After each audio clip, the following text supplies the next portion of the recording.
Selamat pagi anak-anak. Pagi, Pak. Bagaimana kabar kalian? Luar biasa. Wah, ini kelasnya tampak bersih. Siapa yang bikin hari ini? Saya, Pak. Dian, Pak. Dian sama siapa? Masa Dian sendiri dikasih ya? Sama Lucy, Pak. Wah, bagus, kerja yang bagus. Teman-teman contoh Dian dan Lucy ya, menjaga kebersihan sekolah. Iya, Pak. Jadi kelasnya tampak siap digunakan untuk belajar. Iya, Pak.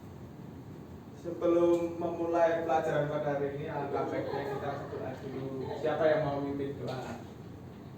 Heri, Pak. Ya, Heri silahkan. Ya, Pak. Baik teman-teman, sebelum kita mulai pelajaran, sebaiknya kita berdoa. Doakan dari pimpin kesehatan dari yang lain bisa menyelesaikan dan Allah. Allah kami yang ada di surga, dengan namamu, dalam bahasa, jadilah kehendakmu, doa Yesus, kebenaran Yesus, berilah kami rezeki pada hari ini, dan ampuni dosa kami, seperti kami mengampuni dosa kami. Jangan masuk ke dalam pencobaan, tapi selamatkan dalam nama Bapa. Ya, kan kemarin kita belajar tentang kebutuhan. Apa ada yang ingat kebutuhan itu apa? Kalau lupa, Bapak ingatkan kembali ya. Iya, Pak. Kebutuhan adalah suatu barang atau jasa yang digunakan agar bisa mencapai kesejahteraan atau kepuasan diri sendiri. Iya. Kebutuhan itu ada 3 prioritas ya. Ya. Yang pertama apa? Primer. Yang kedua? Sekunder. Yang ketiga? Tersier. Ya. Kalau misalnya makan itu kebutuhan apa? Primer. Kenapa primer? Karena dia kebutuhan pokok, Pak. Oh, bagus. Ya, sebelum kita masuk materi pada pagi hari ini, Bapak belum presensi ya? Belum, ya, belum, Pak. Siapa yang tidak masuk pada hari ini? Masa semua, Pak? Wah, berarti pada siap ya. Soalnya kan ini pada zamannya mau pergantian musim. Jadi kan kalau pergantian musim harus jaga kesehatan, minum air dan makan jangan sampai telat ya. Iya, Pak. Ya, kita akan masuk pada hari ini kita akan mempelajari tentang permintaan. Ada yang tahu permintaan itu apa? Permintaan akan barang dan jasa, Pak. Benar, Pak. Terima kasih Tata atas jawabannya. Iya, Pak. Belum masuk ke permintaan. Ini gambar apa? Kurang. Pasar. Pasar itu terjadi transaksi apa? Jual beli. Nah, jadi permintaan itu muncul karena ada sebuah transaksi jual dan membeli. Terus tujuan pembelajaran pada pagi hari ini bisa minta tolong Dian bacakan.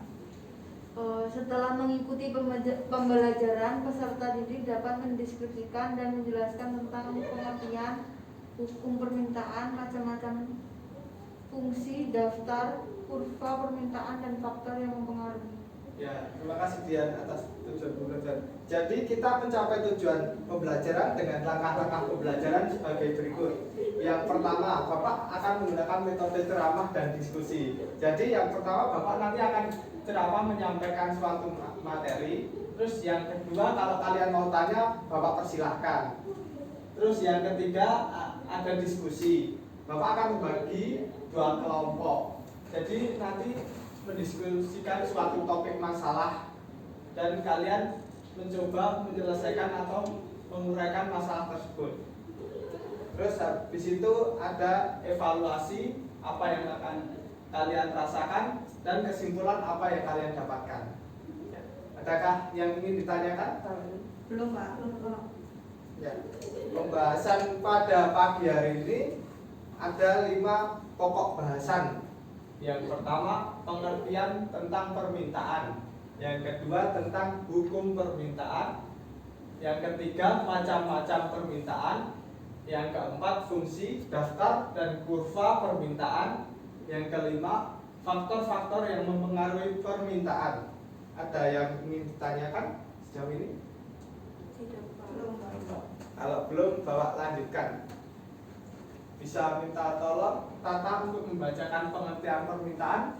Ya, jadi pengertian permintaan adalah sebagai jumlah barang yang diminta pada berbagai tingkat harga. Secara lengkap, permintaan adalah jumlah barang atau jasa yang rela dan mampu dibeli oleh konsumen atau pelanggan pada berbagai kemungkinan harga selama periode tertentu, dengan asumsi faktor-faktor lainnya yang dianggap tetap atau ceteris paribus. Terima kasih Tata. Ada yang ingin ditanyakan? Saya Pak. Yang ingin saya tanyakan itu apakah ada perbedaan permintaan akan barang setiap orang Pak? Ada yang ingin menjawab mungkin? Saya mencoba, Pak. Baik, Gary. Menurut saya berbeda karena setiap orang itu permintaan dan kebutuhannya berbeda-beda. Misal kebutuhan cowok dengan cewek ya. Kalau cowok misal lebih ke misal senang memotif otomotif, kalau cewek mungkin lebih ke alat-alat kosmetik gitu loh. Terima kasih Henry tentang jawaban atas Dian dan pertanyaan Dian yang sangat bagus. Ya, saya akan coba memberikan gambaran. Ya, tadi yang ditanyakan Dian adalah apakah permintaan setiap orang berbeda-beda? Ya, jawabannya benar yang dikatakan Henry.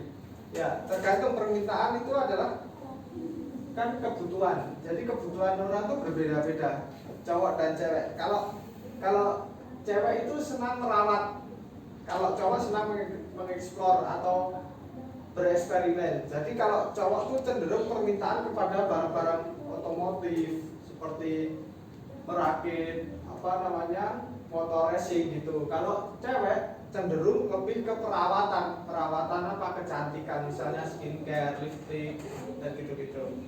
Adakah yang ingin ditanyakan sejauh ini? Belum Pak, lanjut. Lanjut, adakah pertanyaan lain? Nanti, oh iya. Baik, Tata. Berikutnya adalah hukum permintaan. Bisa tolong bacakan, Dian? Hukum permintaan, ketika harga suatu barang atau jasa mengalami penurunan, maka jumlah permintaan barang atau jasa tersebut juga akan naik. Begitupun sebaliknya, ketika harga barang dan jasa meningkat, maka jumlah barang atau jasa yang diminta akan berkurang. Jadi pada hukum permintaan ini akan lebih jelas nanti kalau kalian udah melihat kurva. Jadi hukum permintaan ini adalah ketika harga suatu barang jasa mengalami penurunan, maka jumlah permintaan barang atau jasa tersebut akan naik. Contohnya ketika dulu kita krisis bensin kan harganya naik. Jadi permintaannya turun. Karena mengapa? Karena harga sendiri selalu mempengaruhi permintaan. Adakah yang ingin ditanyakan tentang permintaan? Saya Pak. Jadi kan ketika suatu hukum permintaan kan ketika suatu harga barang jasa mengalami penurunan, maka jumlah permintaan barang tersebut akan naik. Terus bagaimana kalau misalnya jumlah permintaan barang atau jasa itu menurun Pak? Bagaimana respon dari perusahaan gitu? Ya, baik. Tata, pertanyaan yang bagus. Adakah yang ingin mencoba menjawab? Kalau tidak ada, saya akan mencoba menjawab pertanyaan Tata. Nanti kalau Tata tidak puas bisa menanyakan lagi. Ya, apakah ketika permintaan suatu barang atau jasa menurun, apa yang dilakukan perusahaan? Yang dilakukan perusahaan ya sebaiknya itu adalah tetap memproduksi barang atau jasa yang ia produksi. Mengapa? Karena setiap permintaan suatu daerah itu berbeda-beda. Misalnya kalau daerah Jawa sudah permintaan akan popok bayi sudah menurun karena tingkat kelahirannya sedikit, nanti pemerintah atau perusahaan akan mendistribusikan ke daerah yang membutuhkan popok bayi. Jadi misalnya kalau Kalimantan angka kenaikan kelahiran tinggi, maka akan distribusikan popok itu ke Kalimantan sehingga terjadi keseimbangan. Jadi perusahaan tidak bingung bagaimana, apakah aku harus memproduksi atau tidak.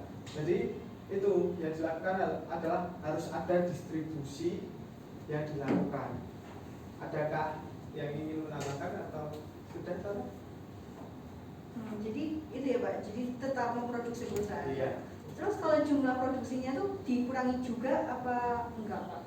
Tergantung pemerintahan di sana. Misalnya kalau biasanya jumlah produksi 200, karena angka kelahirannya hanya 100 ya, kita akan perusahaan bisa memproduksi 150 untuk jaga-jaga misalnya ada kenaikan lagi gitu.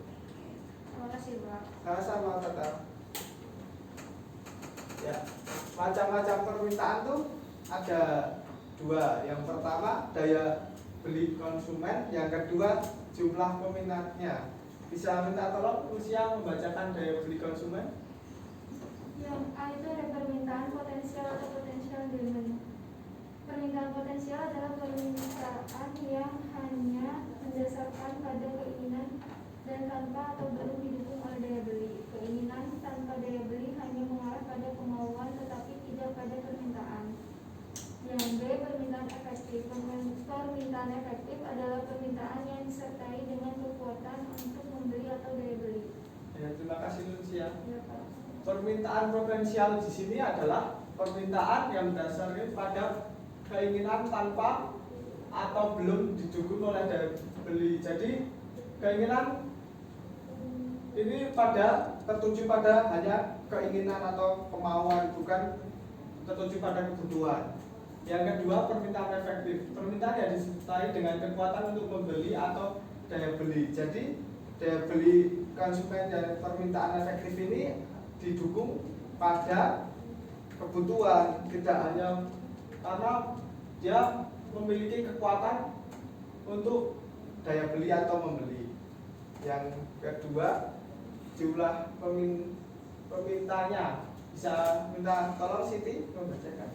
Jumlah pemintanya. Yang A, permintaan individual atau pribadi. Permintaan individual adalah permintaan yang datang dari perseorangan atau individu. Permintaan ini dipengaruhi oleh nilai yang dikaitkan dengan perolehan dan penggunaan barang jasa yang bersangkutan serta kemampuan untuk memperolehnya. Yang B, permintaan pasar. Permintaan pasar adalah jumlah penjumlahan secara horizontal semata-mata merupakan bagian dari permintaan individual atau pribadi yang ada di pasar tersebut. Ya, terima kasih Siti. Kalau jumlah peminatnya pada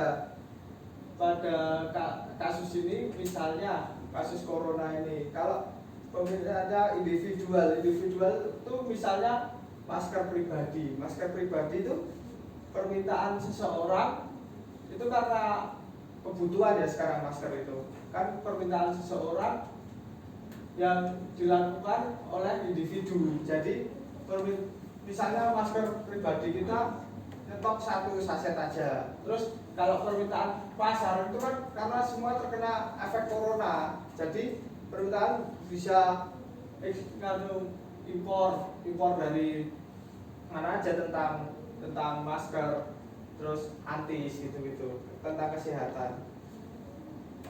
Terus di sini ada juga fungsi permintaan. Fungsi permintaan sendiri adalah sebuah pernyataan hubungan antara kuantitas yang diminta dan semua faktor yang mempengaruhi kuantitas tersebut. Rumusnya adalah QDX sama dengan F dalam kurung PX bagi PY bagi T bagi Y bagi POP. Keterangannya QDX adalah jumlah produk X yang diminta. Misalnya X ini digantikan oleh masker, jumlah produk masker yang diminta. Terus PX harga barang masker. Terus kalau ada PY, misalnya perbandingan dengan PY misalnya antis tadi, berarti harga barang antis berapa gitu. Terus T itu selera masyarakat. Terus yang Y pendapatan pribadi atau masyarakat. Terus POP itu jumlah penduduk atau populasi. Jadi POP itu singkatan dari populasi. Gitu. Ya, Bapak minta coba kalian bikin kurva pada daftar permintaan.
Terima kasih ya kelompok 1 dan kelompok 2 telah mengumpulkan pekerjaannya.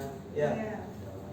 Daftar permintaan yang pertama. Ini permintaan telur per bulan dari individu dan pasar. Yang pertama situasi A. Situasi A tuh harga telur per kilonya tuh 9.000. Terus jumlah telur yang diminta pada individu A, individu berarti kan personal, hanya 2.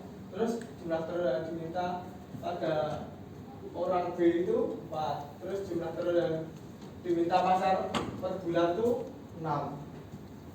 Jadi kurva yang dibentuk pada individu A itu ini pada harga 9.000 per kilo dia minta 2. Terus pada harga 8.000 dia minta 4. Pada harga 7.000 dia minta 6. Pada harga 6.000 dia minta 8. Ya, kurvanya seperti ini. Teman-teman kelompok 1 dan 2 benar semua ya. Terus ini P. Ini adalah P, price atau harga. Q, kuantitas atau jumlah. Jadi D ini adalah permintaan. Jadi kan pada saat dia minta 2 tadi harganya 9.000. Terus dia minta 4 harganya 8.000. Terus pada harga dia minta 6 harganya 7.000. Pada harga 6.000 dia 8.000. Terus yang B tadi, yang B itu kasusnya ketika harga 9.000 dia minta 4, ketika harga 8.000 dia minta 8, ketika harga 7.000 dia minta 12, ketika harga 6.000 dia minta 16. Ya, jadi kurva yang terbentuk seperti ini. Yang C dan 9.000 dia minta 4, 8.000 dia minta 8, terus habis 7.000 dia minta 12, terus 6.000 dia minta 16. Terus ya bagaimana permintaan per bulan pada pasar? Pasar pada harga 9.000 dia minta 6, pada harga 8.000 dia minta 12, pada harga 7.000 dia minta 18, pada harga 6.000 dia minta 24 buah telur. Terus ini kurva yang dibentuk jadi 6, 12, 18, 24. Jadi 9 pada 9.000 dia minta 6, pada harga 8.000 dia minta 12, pada harga 7.000 dia minta 18, pada harga 6.000 dia minta 24. Jadi kesimpulannya, kurva permintaan pada umumnya memiliki kemiringan atau slope yang negatif atau bergerak dari kiri atas ke kanan bawah. Bentuk kurva semacam ini mempunyai makna bahwa semakin tinggi harga suatu barang, maka semakin sedikit permintaan akan barang tersebut. Demikian juga sebaliknya, semakin rendah harga barang, maka permintaannya akan semakin tinggi. Ada yang ingin ditanyakan? Saya Pak. Baik, Tata, apa pertanyaannya? Kenapa kurvanya tidak? Itu kan landai ke kanan ya Pak. Kenapa Iya. kurvanya tidak landai ke kiri Pak? Terima kasih, Tata. Ada yang ingin dijawab atau ditanyakan lagi? Ya, mengapa kurvanya kalau nggak ke sini? Karena jika ke sini maka kuantitas atau jumlahnya negatif, jadi tidak ada sebuah permintaan. Jadi tidak ada sebuah permintaan yang diajukan oleh individu atau pasar, sehingga kurvanya ke kanan, selalu ke kanan. Ya, karena ini ada faktor-faktor permintaan. Bapak minta diskusinya lagi 3 orang kayak tadi ya, 3 orang, 2 orang tentang faktor-faktor yang mempengaruhi permintaan.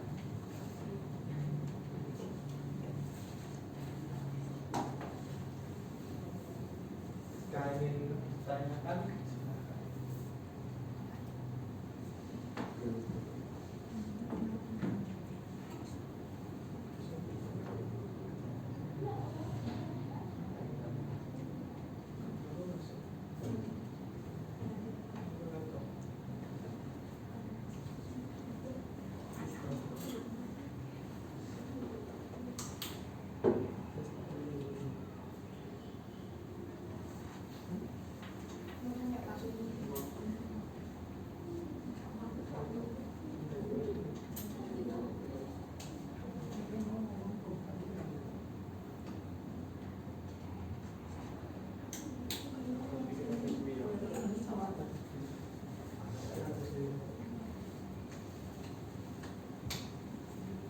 faktor yang mempengaruhi permintaan itu sebutkan dan jelaskan contohnya.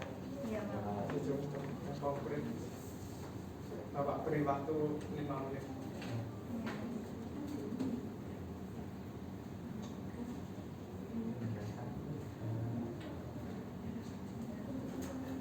Dua aja nggak apa-apa, misalkan ya. Daripada kalian pusing nanti nggak bisa ikut pelajaran yang lain, kan nanti repot. Yang ditanyakan dari kelompok 1.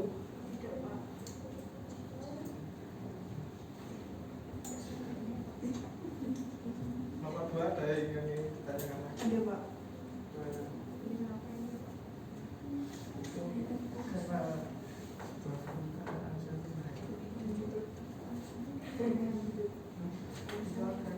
Julik ini. Jadi belok ke kiri.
Waktunya tidak 1 menit ya. Sekarang ingin ditanyakan kamu tentang apa?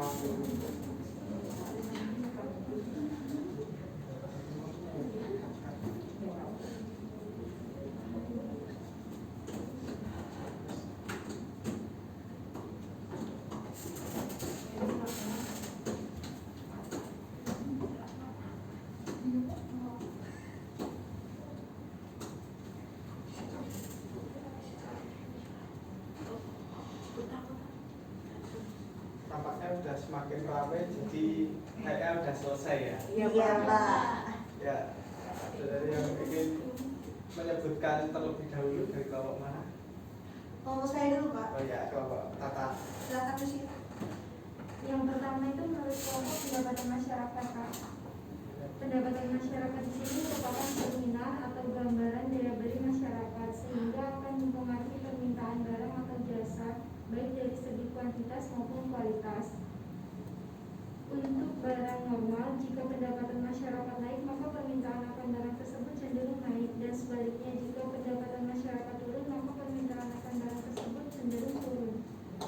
Masih ada lagi kan tadi saya suruh menyebutkan dulu. Iya Pak. Terima kasih Lucia Iya Kak. atas jawabannya. Satunya lagi jumlah penduduk Pak. Jumlah penduduk. Kenapa? Jadi pertambahan jumlah penduduk cenderung menyebabkan pertambahan permintaan, walaupun tidak selalu demikian. Jumlah penduduk yang lebih besar secara potensial jelas akan mampu menambah permintaan. Lebih-lebih jika jumlah penduduk yang besar jika disertai dengan kesempatan kerja yang luas, maka pada gilirannya akan lebih banyak orang yang menerima pendapatan, sehingga karena banyaknya orang yang menerima pendapatan ini akan menambahkan daya beli dan akan meningkatkan permintaan. Baik Tata, terima kasih atas jawaban kelompok Tata yang sangat bagus dan lengkap. Tepuk tangan dulu. Ya, kelompok Dian sekarang. Saya Pak, yang kami diskusikan itu ada selera dan barang pengganti. Yang barang pengganti yang dimaksudkan di sini itu kesulitan mencari bahan utama sehingga akan adanya bahan pengganti. Contohnya itu kan dulu kita pakai kompor minyak Pak, berarti kan bahan utamanya minyak tanah. Lalu kan minyak tanah menjadi langka. Ketika itu seperti gas LPG itu muncul, berarti barang penggantinya itu adalah LPG. Baik Dian, terima kasih atas jawabannya, bagus. Ya, kan tadi saya suruh menyebutkan dan menjelaskan dua faktor yang satu lagi apa ya? Selera Pak. Kenapa selera? Selera atau cita rasa konsumen terhadap suatu barang dapat mempengaruhi permintaan terhadap barang tersebut. Karena jika selera itu naik, permintaan juga naik. Contohkan itu sepatu kompas, itu permintaannya naik, maka dia naik terus maka permintaannya juga naik Pak. Ya, bagus kelompok Dian dan Eri, kita beri tepuk tangan. Ya, faktor-faktor permintaan itu sebenarnya ada banyak, tapi Bapak hanya memberi gambaran 6 saja. Yang pertama, harga barang itu sendiri. Mengapa harga barang itu sendiri? Karena kalau misalnya suatu harga pemerolehannya itu bisa dikatakan tinggi, tapi kualitasnya biasa-biasa saja, dan dibandingkan dengan harga yang rendah kita mendapatkan kualitas yang bagus, itu kalian pilih yang mana?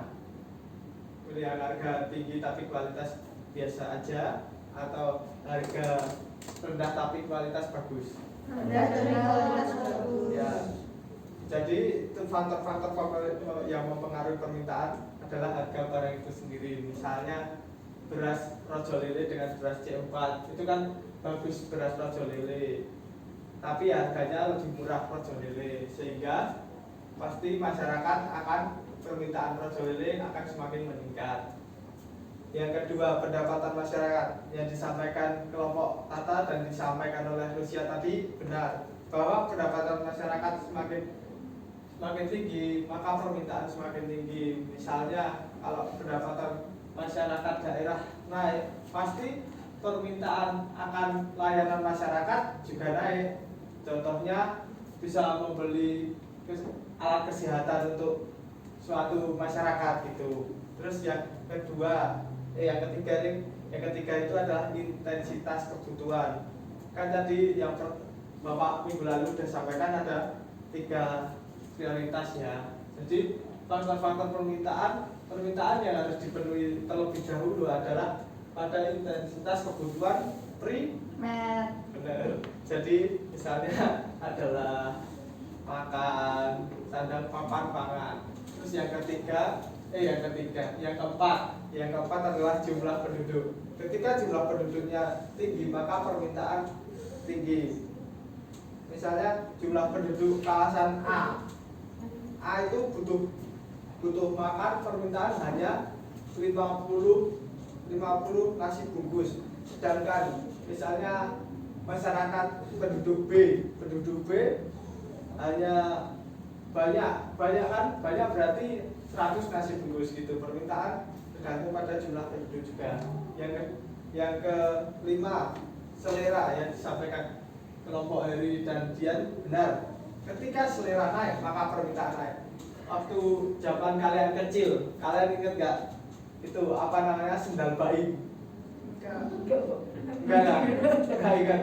Kalau itu Beyblade mainan yuyu sama gangsing itu kan, waktu itu kan pada selera masyarakat naik maka permintaan juga ikut naik. Terus ada barang pengganti yang disampaikan oleh kelompok Dian juga benar. Misalnya tadi apa Dian? Contohnya minyak tanah diganti dengan LPG Pak. Ya, jadi faktor-faktor permintaan ini tergantung pada barang pengganti atau bisa barang jadi diganti karena sebuah kelangkaan. Yang disampaikan Dian adalah benar. Misalnya minyak tanah kan semakin hari semakin langka karena tidak ada pembaruan atau tidak dapat diperbarui sumber daya yang tidak dapat diperbarui, sehingga semakin lama semakin langka, harganya akan semakin naik, sulit dicari. Maka sekarang alternatifnya ada gas LPG. Gas LPG sekarang lebih aman, lebih ringkas. Jadi sudah SNI terus mudah digunakan gitu. Ya, tampaknya sudah selesai materi pada hari ini. Adakah yang ingin menyampaikan kesimpulan? Saya Pak, Ya, sebenarnya permintaan merupakan jumlah produk baik barang atau jasa yang diinginkan konsumen pada berbagai tingkat harga selama jangka waktu tertentu. oh, bagus Mas Heri atas kesimpulan yang disampaikan. Adakah hal yang lagi? Kalau tidak ada, Bapak akan membuat kesimpulan. Jadi kesimpulan hari ini adalah kita belajar tentang permintaan. Banyak faktor yang mempengaruhi seperti harga barang itu sendiri, barang pengganti, terus tadi selera, gitu, pendapatan masyarakat, jumlah penduduk. Habis itu kan kurva permintaan itu selalu dari kiri atas ke kanan bawah. Mengapa? Karena setiap harga naik pasti permintaan akan semakin banyak, ya akan semakin turun. Jadi kalau harga naik maka permintaan turun. Terus sebaliknya jika harga turun maka permintaan naik ke atas kan tadi. Terus evaluasi apa yang kalian dapatkan? Gimana pembelajaran hari ini? Menyenangkan. Jadi memiliki pengetahuan yang baru. Iya. Terus pertemuan minggu depan mungkin Bapak akan kasih tugas kalian pada LKS halaman 16 nomor 1 sampai 10. Dan itu pilihan ganda. Jadi hanya abjad depannya A, B, C, D gitu aja. Nanti dikumpulkan di lembar kertas. Nanti Bapak minta tolong Mas Heri ya mengumpulkan. Ya karena kalian tampaknya sudah capek ingin beristirahat karena habis ini istirahat ke kantin. Ya Mas Heri minta tolong berdoa. Baik teman-teman, kita akhiri dengan berdoa. Doakan hari ini saat ada kejadian bisa menyelesaikan dalam nama Bapa dan Putra. Baik, terima kasih ya Tuhan atas penyertaanmu dari pagi sampai siang hari ini, sehingga apa yang telah kami pelajari dapat menambah iman kepada kami. Amin. Dalam nama Bapa dan Terima kasih anak-anak atas dinamikanya. Semoga kalian setelah jajan bisa kembali ke kelas dan bisa mengikuti pelajaran berikutnya. Terima kasih teman-teman. Terima kasih Pak.